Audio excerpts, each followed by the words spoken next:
all look like you're dressed for winter. I'll let you know that in Pittsburgh yesterday, we had our first snow. So, I mean, this is Pittsburgh summer. It's great to see all of you out this morning. I hope you're enjoying this beautiful weather. You know, many times in the gospel, we see Jesus perform his miracles, and all he does is he speaks out and he's able to accomplish a victorious task. But there are other times when Jesus calls out certain individuals and he places his hand of healing touch upon that person. In our gospel lesson this morning, we heard one such instance where there was a deaf man and a man who could not speak who needed Jesus' healing touch. This man was trapped. He had been born deaf or had been deaf from such a young age that he had the inability to speak. He had inability to communicate with the world, and the world had an inability to communicate with him. He lived shut off from the world around him. He was alone. He was isolated. Probably very desperate. He had a fully functioning mind, though. Could you imagine this man's thoughts? What was going through his head as he saw the world around him, as he saw people talking and communicating with one another, as he saw people laughing and joyfully talking, but unable to participate with them, unable to participate with the world around him. Could you imagine, as the kids probably laughed at him as he was growing up, could you imagine the embarrassment, the shame his parents probably had because their son was deaf and their son could not communicate, he wouldn't be able to contribute to society. And could you imagine the hope that this man had, as he probably hoped that one day the Lord would be able to heal him, that the Lord would one day restore his hearing, and that he would learn to talk and be able to communicate with those around him? Could you imagine that hope? But then also realizing that that hope was a far, far shot away.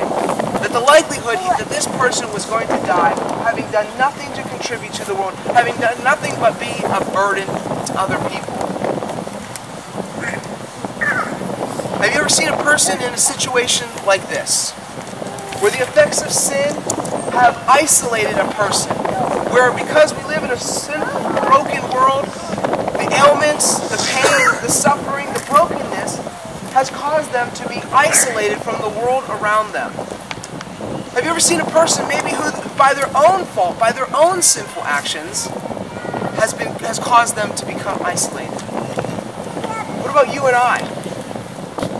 Are any of us here this morning because of our brokenness, because of maybe depression, because of our situations, our crisis?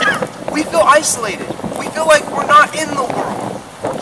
We're simply not able to participate the way we ought to be participating. We don't have the sense of community, the sense of belonging like we ought to have because of some sort of maybe sin or pain or suffering or whatever it may be. We're like this deaf man. We're in the crowd, but we're really not part of it.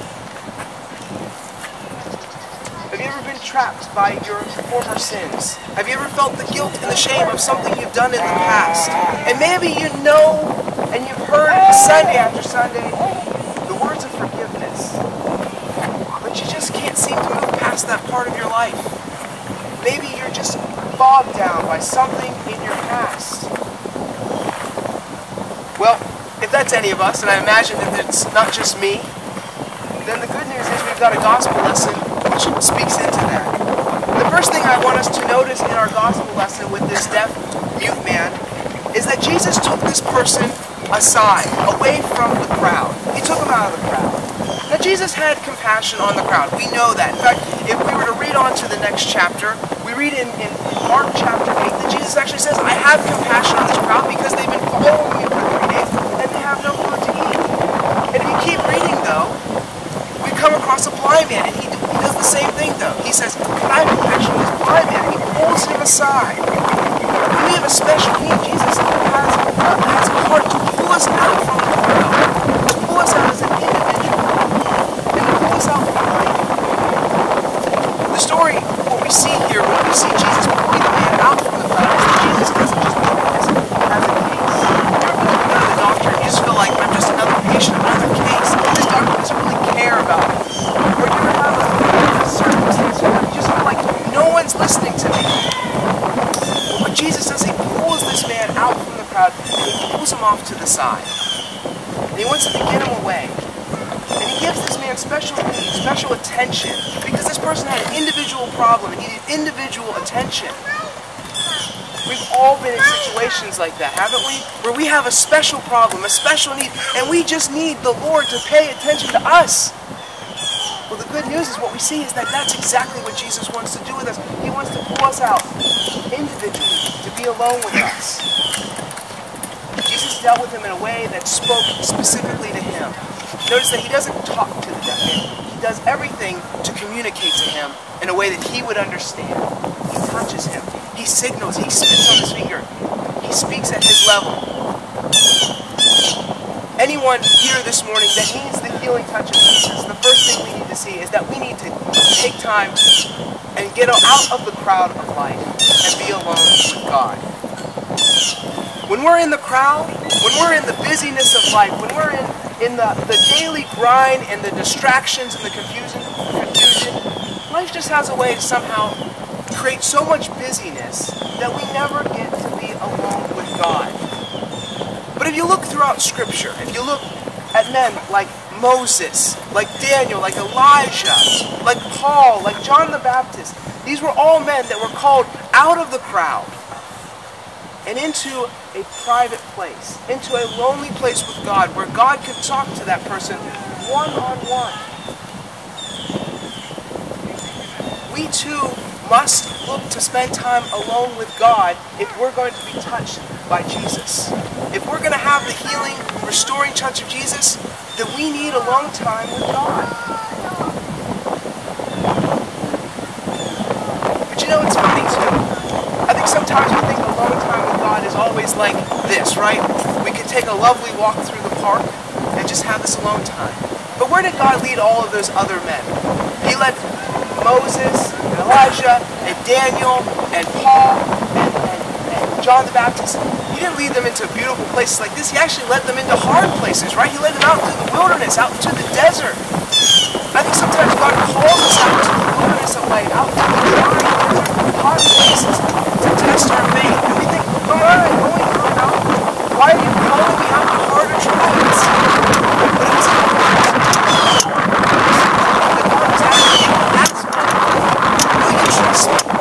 will you trust that I have the healing touch that you need? Will you trust me, or are you going to turn back to the crowd?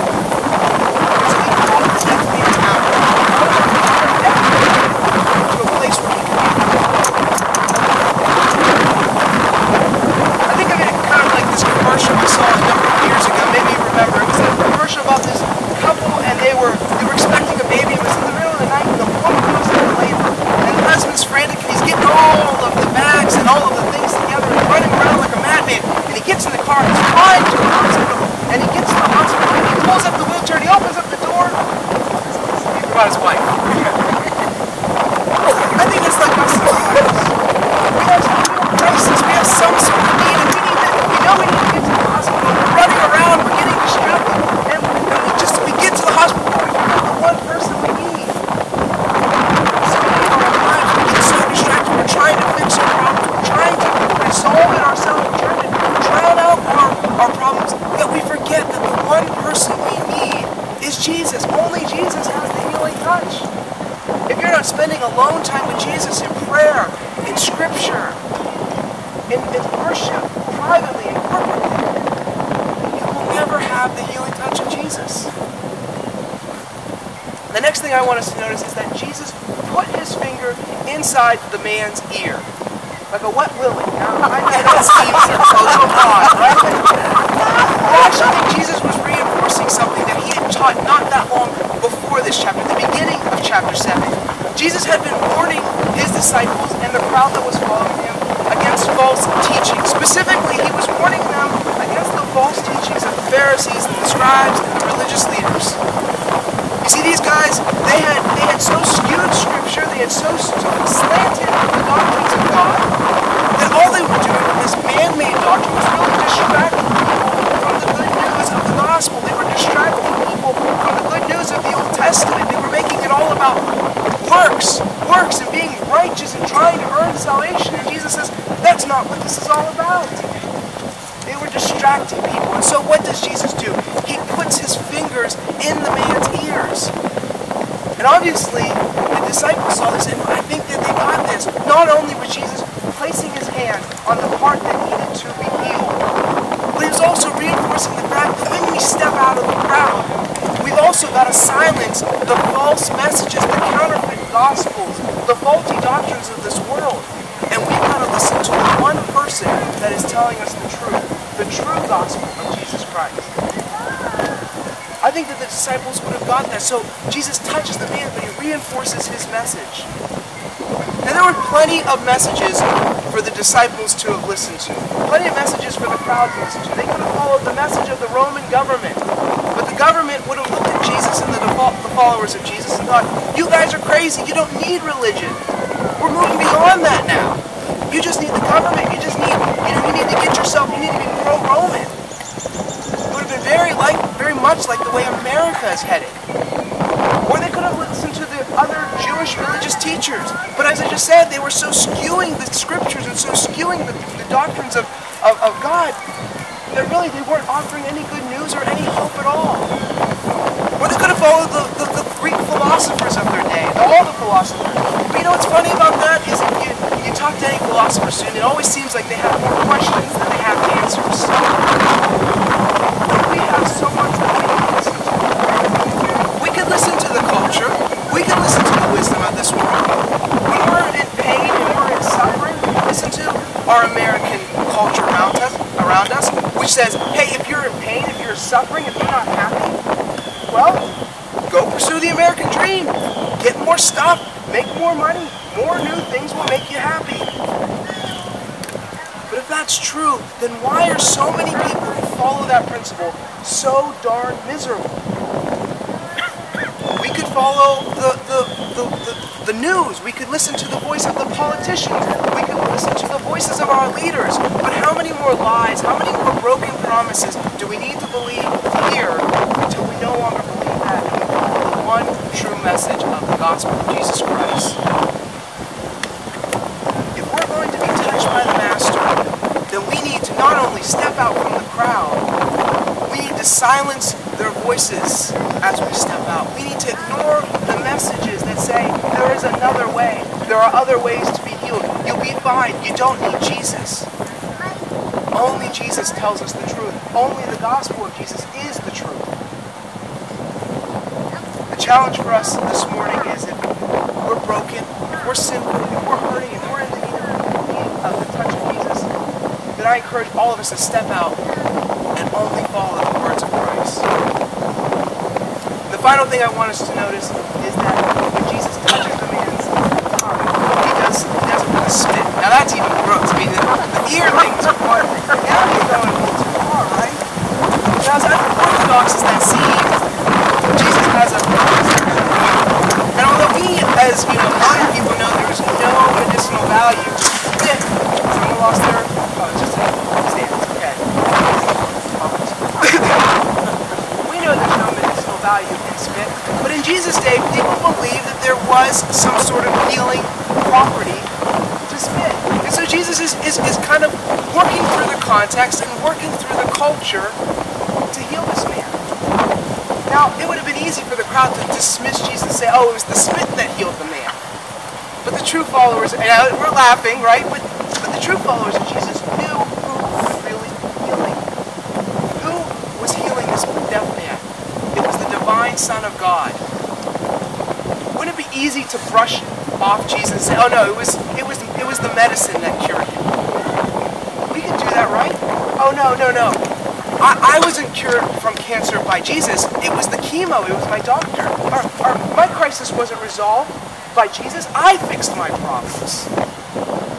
Now, I think a lot of times we need to recognize that Jesus works through our context, works through our cultures to bring about healing and restoration. And we have a decision to make. Are we going to trust the Lord? Or are we going to see the Lord working miraculously through those things? Or are we going to take credit? Are we going to discredit God and take the glory for ourselves? You know, one thing that I do dislike about the miracles of Jesus is that they just don't seem real to me. I don't know about you, but I hear the miracles of Jesus and it makes me feel like what's wrong with me? Why don't I get the healing? Why don't I get these healing touches? I can really relate with the deaf man. I've shared with a couple of you that about 10 years ago, 9 years ago now, on my 21st birthday, a week after actually, I went deaf in my right ear. And you know, here's the funny part. I thought I was going to be God's gift to the music world. I thought I was going to be the next music producer that makes pop, songs. I thought I was it. And a night before I was supposed to travel to Cleveland to go to a recording studio, I woke up in the middle of the night with a permanently deaf ear. And you know, I prayed and I fasted and I went to healing services and I sought counsel. I fasted from food, I fasted from music. But I never seemed to get the healing, the physical healing that I wanted. But you know, I think what Jesus' healings always point to are not so that you can change physically, but Jesus went to heal this man so he could have spiritual change, so he could be spiritually healed. And even though I never got the healing in my ear that I desired, I did get the spiritual healing that I so desperately needed. Because out of that situation, I grew a deeper faith. My calling in life became more clear to me. And because I went deaf in my ear, that I started messing around with thinking I was the next, American Idol. And I was